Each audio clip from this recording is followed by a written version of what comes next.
Hello guys, hope you're doing well as always, and I hope you are as excited for the brand new season as I am, so much so that instead of taking a well-earned rest this summer, I have researched all 92 teams in the English Football League and I've compiled them to make my predictions for the League 2, League 1, Championship, Premier League, and of course we are starting with League 2 today. I'm recording this video about 4 or 5 days before it goes out, so obviously a lot can change between now and when this video comes out, so don't take my word as gospel. It's simply my own predictions. But comment down below what teams you want me to go and visit next season, whether you want me to come and visit yours, why I should come and visit yours for some more match day vlogs, because there's going to be plenty of those coming your way this season. And of course, comment down below your predictions for your teams. And the last thing that I'll ask of you before we get into the nitty gritty of today's video is to send me some of your videos from last season, from any seasons, from your clubs that you enjoy and that you're happy for me to share in a video, because what I want to do eventually is I want to compile a load of your guys' videos, react to them, whether it's goals, whether it's you mucking about with your mates, whether it's chance, whatever that may be, whatever you are happy for me to share, send it into the email in the description. I will check it out, and eventually at some point this season,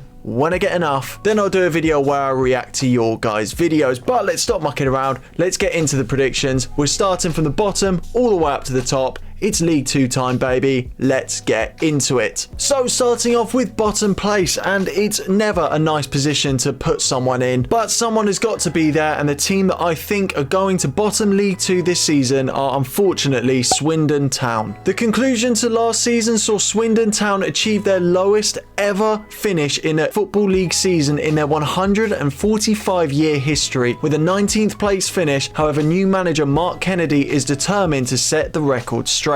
He has become Swindon's 5th permanent boss since July 2021, and the club don't seem to be in a stable place in that regard, lacking stability on the pitch and lacking it on the management front as well. The one positive though that Swindon Town do have is that they've got a very strong youth academy. In fact, they reached the FA Youth Cup quarter-final, beating Manchester United and Sunderland along the way. So could we see some of those players break into Swindon's first team this season and help save their fortunes? I think it's a lot to ask from those players, and I think that it's a big challenge that Mark Kennedy's got on his hands this season, and it's nothing personal against Swindon, but I just don't see enough in the squad at the moment and the stability around the club to keep them up this season, and I think that they will unfortunately bottom the league. The second team that I think are going to get relegated this season are unfortunately Accrington Stanley, a side who are starting this season without John Coleman in charge for the first time since 2014. And what's more, they've lost 3 of their best players in Jack Nolan, Tommy Lee and Joe Pritchard, with all 3 of those players featuring in the top 4 goal scorers and assisters for them last season. And they are a team that struggled desperately for goals last season. Their transfer recruitment as well hasn't exactly inspired a lot of confidence, signing mainly players from non-league sides, and in my opinion hardly enough talent to replace what they've already lost. Jimmy Knowles and Kelsey Mooney, the strike partnership from Boston United, may have 35 goals between them in the National League South last season, but they are a real gamble to rely on 2 leagues above what they were playing last season. It's one that will either work wonders or be a complete disaster, and I'm leaning towards the latter. John Doolan's first season in charge is not going to be easy following these losses, and just not enough quality players in the first team to keep them up, I'm afraid. Right, that is the stressful part of the video out the way, the relegated 2 sides. Let's go into 22nd place now, and I'm going to go with Bromley. There's a real excitement in Bromley at the moment for this team's first ever season in the EFL, and I do think that the attitude towards Bromley is a bit similar to when Harrogate got promoted. They're the small team, no one expects them to stay up, and they're going to be viewed as an easy 6 points this season. And the trouble is with how they're viewed by the other teams in the league is that they're not going to have the same transfer pull as the likes of Wrexham or Salford, for example, when they got promoted. These teams have got the pull from the ownership. Bromley don't have that because they are just a small club, so they have got a real challenge on their hands here. And what's more, their team aren't exactly built like Wrexham's either. That being said, they are a hungry team with a real point to prove, and looking at some of the teams that are struggling in League 2 behind the scenes as well as on the pitch, I think that they have got a real shot of staying up this season, and what a fairy tale that would be. It's very much the football romanticist that is driving this prediction, but I do think that Bromley, as I say, have got a real shot of staying up, and I think a lot of people, myself included, would love to see that happen. 21st place, and I'm going to go with Newport County. It's been all change at Newport this summer with a new manager and a new style that he wants to bring into the first team. Nelson Jardim has recently been promoted in the coaching ranks to become the Newport manager, so it's a familiar face but an interesting change. The possession style of play that Jardim wants to play is very ambitious for this league, and I just can't quite see a massive transition in style of play like that working in his favour. I don't think it's going to gel as quickly as he'd like, and I do think that they're going to suffer, especially at the beginning of the season as a result. Despite all the talk in the media about the new Newport that we're going to be seeing this season, I'm just not blown away by what I see in their squad. The best news, however, is that Will Evans has signed a new deal with the Welsh side back in May after netting 21 goals last season, so keeping hold of him is going to be a massive plus for Newport this season. I don't think they're doomed, but I don't think that their season is quite going to pan out the way that they hope. 20th place, and a team that a lot of people have got tipped to go down this season, it's Morecambe. The club's been up for sale since 2022, and since then the club has been in an awkward limbo behind the scenes, losing key members of boardroom staff and receiving a 3 points deduction in August last year. On top of that, last month they were ordered to pay a £1,531 fine for failing to pay players on time. Although since that fine's been paid, it has meant that they are now allowed to bring players in, and we have seen a major reshuffle for Morecambe. As well as losing a lot of their players, we've also seen them sign over 13 new players to the side, as well as re-signing some of the players whose contracts were expired that they weren't allowed to extend at the end of last season. New manager Derek Adams has so much on his plate this season, and it's going to be a real challenge to keep Morecambe up. But I like to think that the worst is over for Morecambe now, and I like to think that for the club's sake they can eventually sell, get some new decent owners, but at the very least they can compete and stay up this season, because it will be such a shame to see the Shrimps go down this season. But I think they will just be fine. Moving ever so slightly up the table now to 19th place, and we have got Colchester. They finished 22nd last season, and manager Danny Cowley has claimed a full system reset at the club, so their struggles aren't repeated this season. But ultimately, how much of what you believe is entirely up to you. I just don't buy it. Like I said with Newport County, to implement a full system reset, especially on the pitch, is a massive thing to ask, and how much of that is going to gel so soon, I don't know. Similar to Newport, I can see them struggling at the beginning of the season if they're trying to adapt to a new style of play, and with everything changing at the moment, everything is really up in the air for Colchester this season. I don't think that they are going to be a massive danger, however, and I do think that they will escape relegation quite comfortably. They've made some positive signings in the transfer window this season, signing players from higher divisions like Matt Macy from Portsmouth, but I think it's going to be a very topsy-turvy season for Colchester this season, hence why I don't want to gamble too much. Moving into 18th place and a bit of a blockbuster side in years gone by with a lot of expectation put on their heads, it is Salford City. Cole Robinson has had to adapt last season to keep Salford City up, usually a man who favours possession style football, but his ambition got the better of him, and despite managing to keep Salford up last season, there are some big questions as to how he's going to approach the start of the season in terms of their style of play. Top scorer Matt Smith has left after his contract expired, who was their only real standout player last season, scoring 24 times, which is going to be such a big loss and a gap that is really hard to replace. The owners, of course, are ambitious, as we've seen with their project so far. However, that project has already been overtaken by Wrexham, so now the question starts to be asked, have the class of 92 taken Salford as far as they can? I do like the signing of Ben Woodburn, however, and we've seen the bright start his career had, and we know what he's capable of. But since his injury a couple of seasons ago, we have seen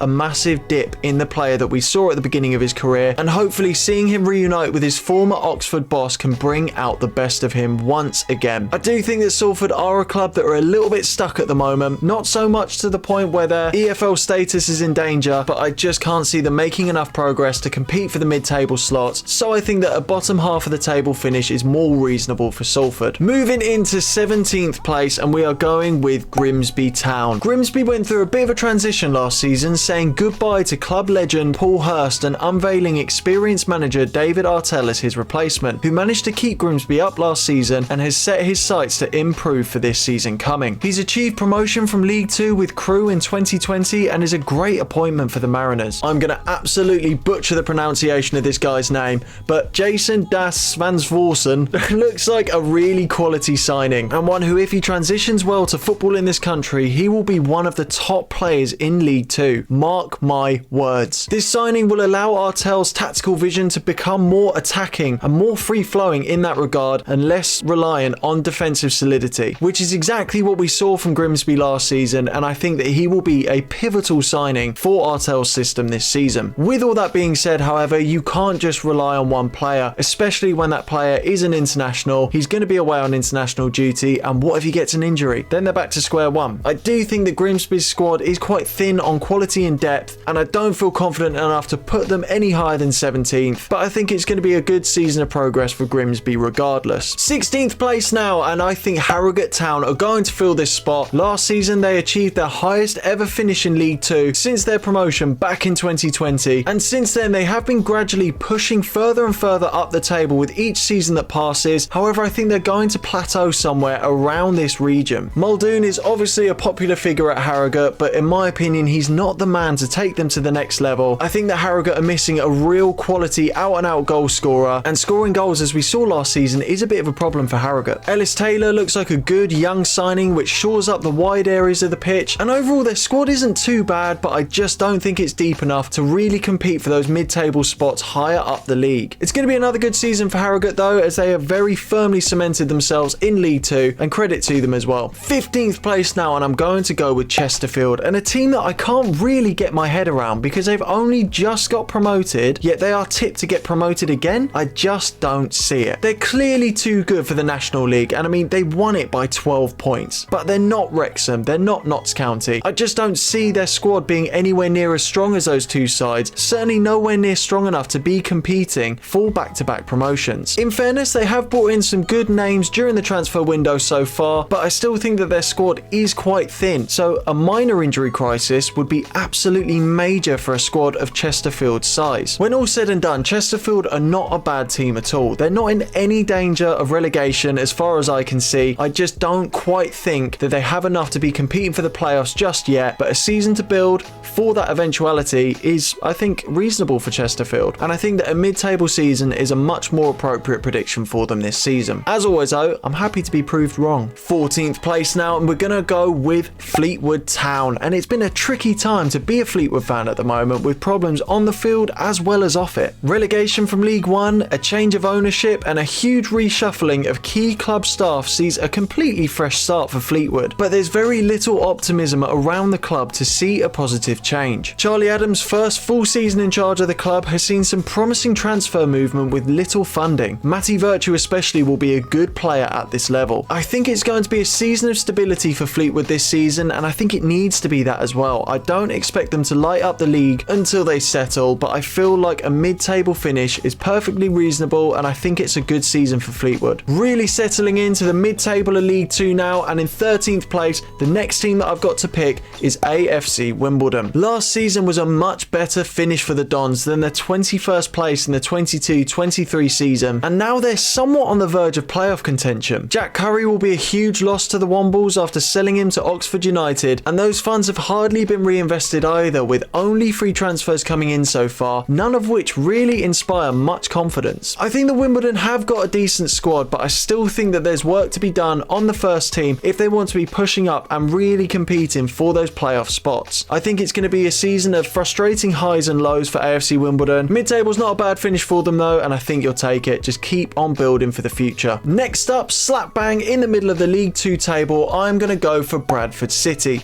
Now, if this league was decided on fans alone, they would be top. I think they've got the best fans in League 2 and a fan base that is wasted playing League 2 football. However, unfortunately it's not, and it's governed by what happens on the pitch, and for Bradford last season, it was so-so. But there's not been a great deal of transfer recruitment for Bradford this season, and their squad in my opinion isn't quite there to be a nailed-on playoff guarantee, although Bradley Halliday staying is a huge plus for them as it stands. That being said, the league isn't as strong as it was last season, so I think that a mid-table finish for Bradford with an outside shot at the playoffs is my optimistic prediction for Bradford this season. Into the top half now, and it is 11th place, Tranmere Rovers, a side who looked like they would be dragged into a relegation battle in the early parts of last season, but ended up actually surviving quite comfortably in the end. Rob Apter, who scored 12 goals last season, will be a huge miss for the club. The winger was instrumental in their counter-attacking play and often single-handedly dragged the team forwards at points last season. Sam Finley though is a good addition to the squad from Bristol Rovers, which should shore up the midfield. He's aggressive, he's good on the ball and great in transition play play as well for Tranmere, who are quite a counter-attacking team anyway, so it shows some good progress in trying to strengthen the first team. There are still gaps on the pitch that need filling in my opinion, and I think that Tranmere would really benefit from a few more signings, so I can't really squeeze them any higher than where they are at the moment. They'll just miss out on the playoffs, but again, I think an 11th place finish for a club like Tranmere is a good season. Top 10 now, and it is really the nitty gritty. I'm starting this off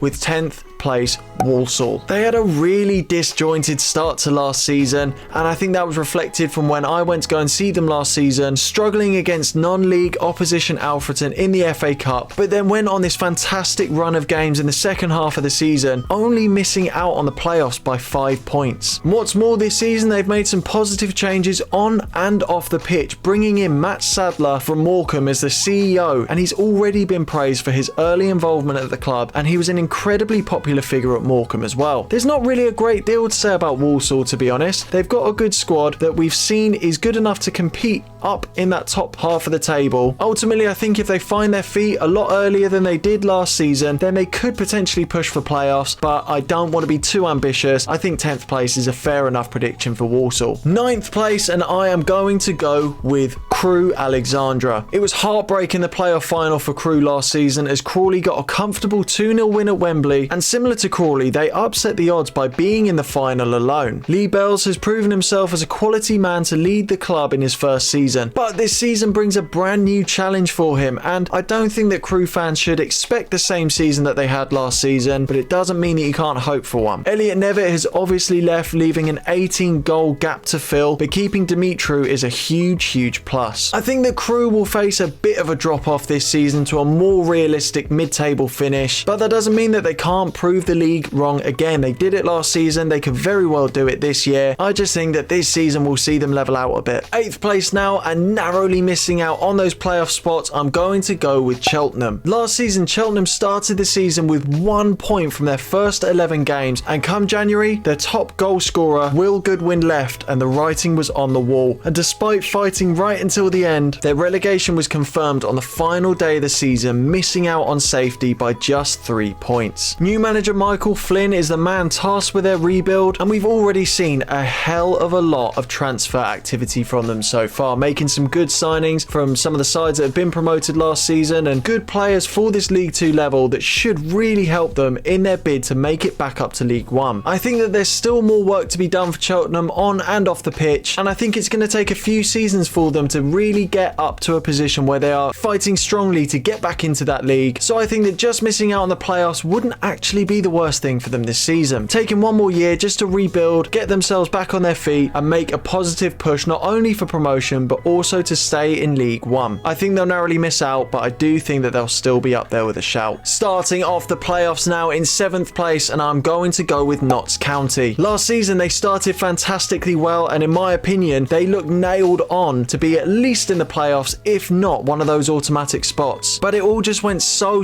wrong for them in the second half of the season as they dropped down and finished in the bottom half of the table. Despite losing the competition top scorer Macaulay Langstaff to Millwall and the undoubtable gap that his 28 goals will bring, their transfer business has been really good, and I think that they will kick on and improve this season. Jody Jones so far is still a Magpie and notching up a competition record of 24 assists. Keeping him is a massive plus if they can bring in a capable striker. Like I said though, I think that Notts County will improve. I think they will absolutely take playoffs, but who's to say that they can't kick on if they can just have a more stable season. Again, don't want to gamble too much with them, so I'm putting them to just sneak into those playoffs. Moving into 6th place now, and I think that Barrow will make playoffs. In the last couple of seasons, they've been a team that have been up there and fighting, and someone that we are now comfortable with seeing at this top end of the table. And new manager Stephen Clements, who was poached from Gillingham, is an interesting one. He's taking over from the successful tenure of Pete Wild, and he's got big boots to fill because Pete Wild's last 2 seasons has seen a real strong push for playoffs, but just falling at the final hurdle. Like I say, we all know what Barrow are about. We know that they've got a good squad. We know that they're going to be fighting up here, and under a new stewardship, this could be the push that they need to just take that next step. I think they've done just about enough in the summer to bridge this gap in what is undoubtedly a weaker league this season, but only time will tell. In 5th place now, I'm going to back Doncaster Rovers, another team with a great set of fans behind them, and they had such a terrible start to last season, a bit similar to Walsall, finding their feet in the second half of the season and finishing the season 5th place, narrowly missing out on a shot at the playoff finals on penalties. Harrison Biggins will be a huge loss to the Vikings, but I'm optimistic about Joe Sabara in the long term, and Billy Sharp is a good head to have in the dressing room. His impact on the pitch will be nowhere near as big as it has been for them in the past. However, behind closed doors, it is going to have such a positive impact on that squad. If they can pick up on last season's form and kick on just a little bit more, then Grant McCann's side will be absolutely fine this season and set for a really good one. 4th place now, and just missing out on those automatic spots, I've gone with Port Vale. Darren Moore's appointment at Port Vale, in my opinion, is a good one, and one that in time will pay dividends. That being said, in his 17 games in charge last season, he only achieved 10 points for the Vale, ultimately overseeing the final nail in Port Vale's coffin and their relegation to League 2 that commenced. But now in League 2, and they've got a load of players that really don't belong in this division, playoffs should be a guarantee, and really their sights should be set for those automatics. Ethan Chislett is going to be an interesting prospect in this division, and I think he can thrive at this level. I do think though that they will just miss out purely because I think that there are teams around them that are a lot more stable behind closed doors, and that of course is going to have an impact on the club. I think it's going to be tight, it's going to be narrow, but I still think Port Vale have got a real shot of going up this season. The final 3 now, ladies and gentlemen. Who is going to be promoted? Well, actually, you can